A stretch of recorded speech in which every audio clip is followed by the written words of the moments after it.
ನಮಸ್ಕಾರ ಸ್ನೇಹಿತರೆ, ನನ್ನ ಹೆಸರು ಯೋಗೇಶ್ ಕುಮಾರ್ ಕೊರಚಿ. ಇಂದು ನಾವು ಹೇಳಲು ಹೊರಟಿದ್ದೇವೆ, ಬರಗಾಲಿನಿಂದ ನೆಲದ ಮೇಲೆ ನಡೆಯೋದು ಒಂದು 10 ನಿಮಿಷದಿಂದ ಅರ್ಧ ತಾಸು ನಡೆಯೋದು. ಇದಕ್ಕೆ ಆರ್ತಿಂಗ್ ಅಂತಾರೆ. ಬರಗಾಲೇ ನೆಲದ ಮ್ಯಾಗ ನಡೆದ್ರೆ ಏನಾಯ್ತು ಅಂದ್ರೆ, ಭೂಮಿ ಮ್ಯಾಗ ಎಲೆಕ್ಟ್ರಿಕ್ ಫೀಲ್ಡ್ ಅದಿಲ್ಲ, ಅದು ಕನೆಕ್ಟ್ ಆದೈತಿ. ಈಗ ಎಲ್ಲ ಚಪ್ಪಲ ಮತ್ತು ಬೂಟ್ ಹಾಕೋತೀವಿ, ಅದರಿಂದ ಅದು ಕನೆಕ್ಟಿವಿಟಿ ಕಡಿಮೆ ಆಗೈತಿ. ಅದು ಕನೆಕ್ಟಿವಿಟಿ ಇತ್ತಂದ್ರೆ ಎಲೆಕ್ಟ್ರಿಕ್ ಫೀಲ್ಡ ಮತ್ತು ಅರ್ಥದಿಂದ ಯಾವ ವೇವ್ಸ್ಗಳು ಬರ್ತಾವಲ್ಲ, ವೈಬ್ರೇಷನ್ಸ, ಅವೆಲ್ಲ ಅರ್ಥದಿಂದ ಮತ್ತು ಮನುಷ್ಯಾಗ ಡೈರೆಕ್ಟ್ಲಿ ಕನೆಕ್ಟ್ ಇತ್ತಂದರೆ, ಮತ್ತು ಇದರಿಂದ ಕನೆಕ್ಟ್ ಆದೈತಿ. ಇದರಿಂದ ಏನಾದೈತಿ ಅಂದರೆ ಕಾರ್ಟಿಸೋಲ್ ಲೆವೆಲ್ ಕಡಿಮೆ ಆಗ್ತೈತಿ, ಸ್ಟ್ರೆಸ್ ಕಡಿಮೆ ಆಗ್ತೈತಿ ಬ್ರೈನ್ಗೆ, ಹಂಗೆ ಮಜಲ್ಗೆ.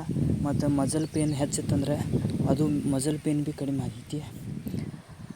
ಮತ್ತು ಮಜಲ್ ಪೇನ್ ಭೀ ಕಡಿಮೆ ಆಗೈತಿ. ಇದು ರಿಸರ್ಚ್ ಮಾಡಿ ನೋಡಿದರು.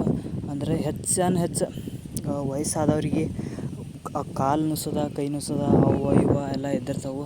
ಅವೆಲ್ಲ ಇದನ್ನು ಮಾಡಿ ನೋಡಿದರು.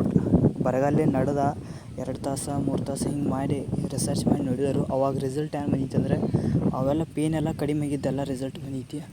ಪೇನ್ ಕಡಿಮೆ ಆಗೋದ ಹೆಂಗೆ ಡಿಫ್ರೆನ್ಸ್ ಗೊತ್ತಾಗೈತಿ ಅದ್ರ ಸಂಬಂಧ ದಿವಸ ಒಂದು ಅರ್ಧ ತಾಸ್ರೆ ಆಗೋತು ಬರಗಾಲ ನಡೆಯೋದು ಅಭ್ಯಾಸ ಮಾಡ್ಕೋರಿ.